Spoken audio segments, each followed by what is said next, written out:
देश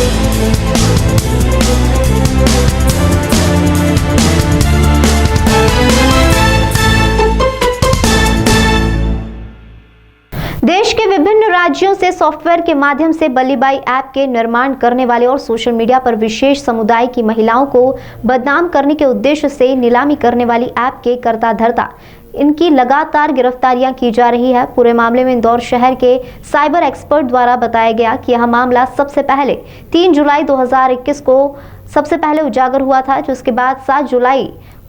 जब पूरे मामले में दिल्ली और यूपी में शिकायतें सामने आने लगी तो दिल्ली की साइबर एक्सपर्ट टीम पूरे मामले को संज्ञान में लेकर आरोपियों की तलाश में जुट गई थी और फिर दिल्ली से नरेंद्र नामक शख्स को गिरफ्तार किया गया और फिर उसी के आधार पर कड़ी से कड़ी मिलती गई और सीहोर के एक टेक्निकल कॉलेज के छात्र को गिरफ्तार किया गया। इंदौर के ओमकारेश्वर सहित मुंबई से भी 21 वर्षीय विशाल कुमार और उत्तराखंड से एक महिला को पूरे मामले में गिरफ्तार किया गया है।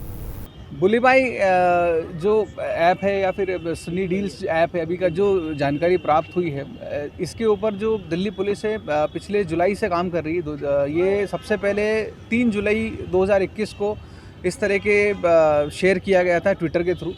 और इसके इस तरह की कमेंट्स और जो मुस्लिम महिलाओं के खिलाफ इस तरह की ट्रोलिंग शुरू हुई थी। इस पर 7 जुलाई 2021 को दिल्ली पुलिस ने एक FIR दर्ज की और तभी से ये मामला इन्वेस्टिगेशन प्रोसेस में था, विचाराधीन था और दिल्ली पुलिस के DCP और उनकी टीम इसके ऊपर लगी हुई थी। चूँकि ये जिस प्लेटफॉर्म पे ये शो की जा रही थी हिट लैब, उन्होंने इसके बारे में जानकारी देने से प्रथम रिक्वेस्ट पर दिल्ली पुलिस के नोटिस को जो 91 CRPC में मना कर दिया गया था। जैसा कि जांच एजेंसियों के पास ऑप्शन है कि अगर कोई एजेंसी या यूरोपियन कंट्री में अगर हमारे पास कोई जानकारी नहीं दी जाती है हमारे 91 CRPC के फॉर्मेट में,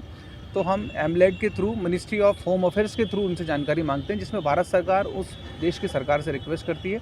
और वो सरकार फिर उनकी जो प्लेटफॉर्म्स एजेंसी उनको फोर्स करती है, उसके द्वारा फिर हमको जानकारी प्राप्त होती है। तो एमलेट के थ्रू इस पर जानकारी आई और इसमें कुछ 7-8 ट्विटर अकाउंट्स इसमें डायग्नोस हुए थे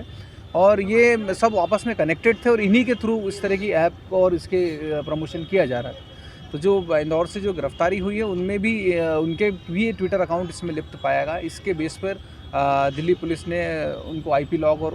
अन्य जो उनके जो डिजिटल एविडेंसेस के बेस पर उन्की गिरफ्तारी हुई और प्रथम पूछताछ पे जैसा कि अभी तक पता चला है कि उन्होंने ये स्वीकार भी किया है कि हाँ वो इस ग्रुप का पार्ट थे और इस ग्रुप के थ्रू उन्होंने इस तरह की ऐप को ये शेयर किया था। इस तरह की ऐप के बारे में डेवलप करने का ऐसा है कि देखिए आप रिमोटली कहीं भी बैठकर इस तरह की ऐप को डेवलप किया जा सकता है, क्योंकि जितने भी सॉफ्टवेयर डेवलपमेंट प्रोसेस होती है इसमें जो विभिन्न कंपनियां, चाहे TCS है, इन्फोसिस हो, चाहे और भी HP जो फॉरेन कंपनी भी है, ओवरसीज़ में भी इनके ऑफिसेस होते हैं। तो आधी टीम जो होती है जो एक देश में बैठती है, दूसरी टीम कहीं विदेश में बैठ के भी काम करती है और जो उनका PL होता है, प्रोजेक्ट लीडर होता है या जो टीम लीडर होता है, वो उसको सुपरवाइज़ करता है। तो रिमोटली लोग अलग अलग प्लेस पे अलग अलग सॉफ्टवेयर पे काम करते हैं और फिर उसको एम्बेड करके एक सॉफ्टवेयर को डिज़ाइन और डेवलप किया जाता है। सॉफ्टवेयर डेवलपमेंट की जो प्रोसेस है वो बड़ी आसान है। एक सॉफ्टवेयर 1 महीने के अंदर अंदर तैयार हो जाता है, लेकिन उसकी टेस्टिंग कई बार 5 से 6 महीने तक चलती है, जिसमें हम डीबगिंग एक प्रोसेस होती है जिसमें उसके बग को दूर किया जाता है, जो भी उसके एरर्स हैं उसको रिमूव किया जाता है। तो सॉफ्टवेयर डेवलपमेंट बड़ा आसान है और एक बार इसमें किसी की एक्सपर्टीज़ हो जाती है तो वो बड़े आसानी से ऐप डेवलप कर सकता है। जैसा कि ये सुल्ली डील्स ऐप के जो गिरफ्तारी हुई है उसमें जो पर्सन है जो वेब डेवलपर का क्लेम करते हैं अपने आप को, वो खुद भी स्वयं भी एक सिर्फ BCA पास आउट है। तो कोई भी एक व्यक्ति जो BA, M.Tech या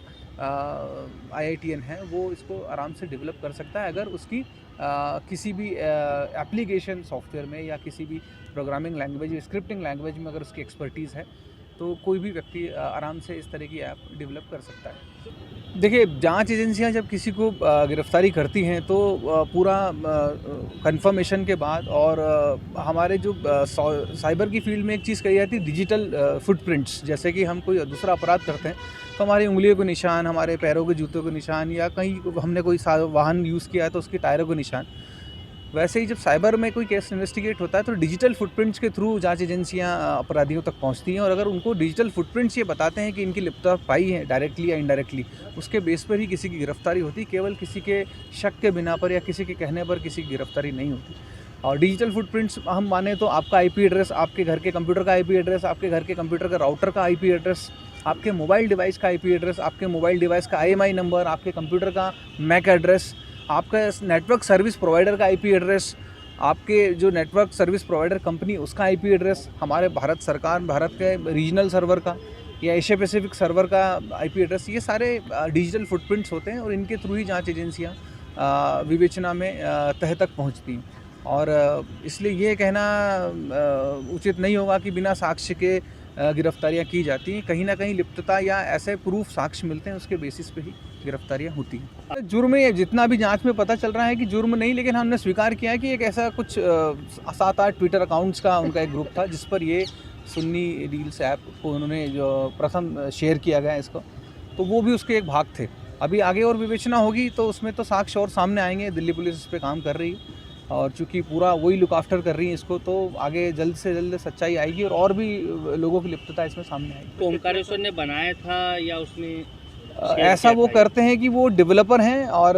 दिल्ली पुलिस का जो अभी तक जो डीसीपी उनका ये कहना है कि उनकी लिप्तता पाई गई है कि वो उन्होंने डेवलप किया है और वो जिस प्लेटफॉर्म से शेयर हुआ है उनका ट्विटर हैंडल अकाउंट भी इसमें शामिल है। इसको ये जो जैसा कि अभी तक जांच एजेंसी ने बताया कि ये 3 जुलाई को ये सबसे पहले ये वायरल हुआ और प्लेटफॉर्म पर आया और 7 जुलाई को दिल्ली पुलिस ने एफआईआर दर्ज की। तो ये तब से 7 जुलाई 2021 से